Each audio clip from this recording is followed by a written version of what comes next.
প্রবাসী আয়ের ডলার নিজেদের ব্যবস্থাপনার মাধ্যমে দেশে আনতে সরকারি প্রণোদনার পাশাপাশি ব্যাংকগুলো এতদিন নিজেদের উদ্যোগে বাড়তি ২.৫% অর্থ দিয়ে আসছিল। এবার সেই প্রণোদনা বন্ধ করে দেওয়া হয়েছে। এতে প্রবাসে থাকা লাখ লাখ বাংলাদেশি দেশে অর্থ পাঠানোর ক্ষেত্রে কিছু বাড়তি টাকা থেকে বঞ্চিত হবেন।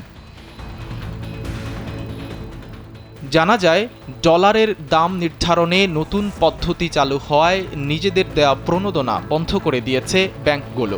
প্রবাসী আয়ে বর্তমানে প্রতি ডলারে ১২০ টাকা পাওয়া যাচ্ছে। ব্যাংকগুলো বাড়তি প্রণোদনা অব্যাহত রাখলে ডলার ১২৩ টাকায় উঠত।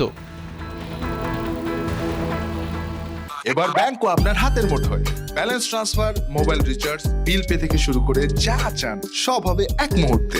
NRBC planet. বুধবার বাংলাদেশ ব্যাংক ডলারের বিনিময় হার নির্ধারণে ক্রলিং পেগ পদ্ধতি চালুর ঘোষণা দেয়। এতে ডলারের মধ্যবর্তী দর নির্ধারণ করা হয়েছে ১১৭ টাকা। আগে ডলারের আনুষ্ঠানিক দাম ছিল ১১০ টাকা। এখন বিদেশি এক্সচেঞ্জ প্রতিষ্ঠানগুলো প্রবাসী আয়ের ডলারের দাম ১১৭ থেকে ১১৭ টাকা ৫০ পয়সার মধ্যে স্থির করেছে।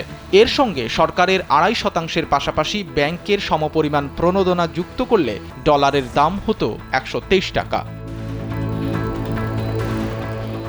গত বছরের অক্টোবরে Bangladesh foreign exchange dealers association BAFEDA এবং association of bankers Bangladesh ABB এর যৌথ সভায় সরকারের পাশাপাশি নিজেদের উদ্যোগে প্রবাসী আয়ের ওপর ২.৫% প্রণোদনা দেওয়ার সিদ্ধান্ত হয়।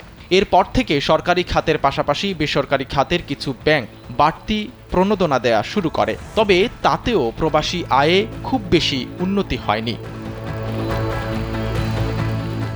বাফেদা চেয়ারম্যান ও সোনালী ব্যাংকের ব্যবস্থাপনা পরিচালক আফজাল করিম জানান, নতুন পদ্ধতি চালু হওয়ায় প্রণোদনা দেয়া বন্ধ করা হয়েছে। কারণ সরকারি প্রণোদনা পেলেই ডলারের দাম ১২০ টাকার কাছাকাছি হয়ে যায়। গত এপ্রিল মাসে দেশে ২০৪ কোটি ৩০ লাখ ডলার প্রবাসী আয় আসে। এর আগে মার্চে প্রবাসী আয় এসেছিল ১৯৯ কোটি ৬৮ লাখ মার্কিন ডলার। চলতি বছরের প্রথম মাস জানুয়ারিতে ২১০ কোটি ডলার এবং ফেব্রুয়ারিতে ২১৬ কোটি ৬০ লাখ ডলার প্রবাসী আয় দেশে এসেছিল। বাংলাদেশ ব্যাংকের মুখপাত্র মিসবাউল হক জানান, ডলারের দামের ক্ষেত্রে নতুন পদ্ধতি চালু হওয়ায় ব্যাংকগুলোকে নিজেদের দেয়া প্রণোদনা বন্ধ করে দেওয়ার পরামর্শ দেওয়া হয়েছে। তবে সরকারি প্রণোদনা বহাল থাকবে। সাইদ রহমান, কালবেলা।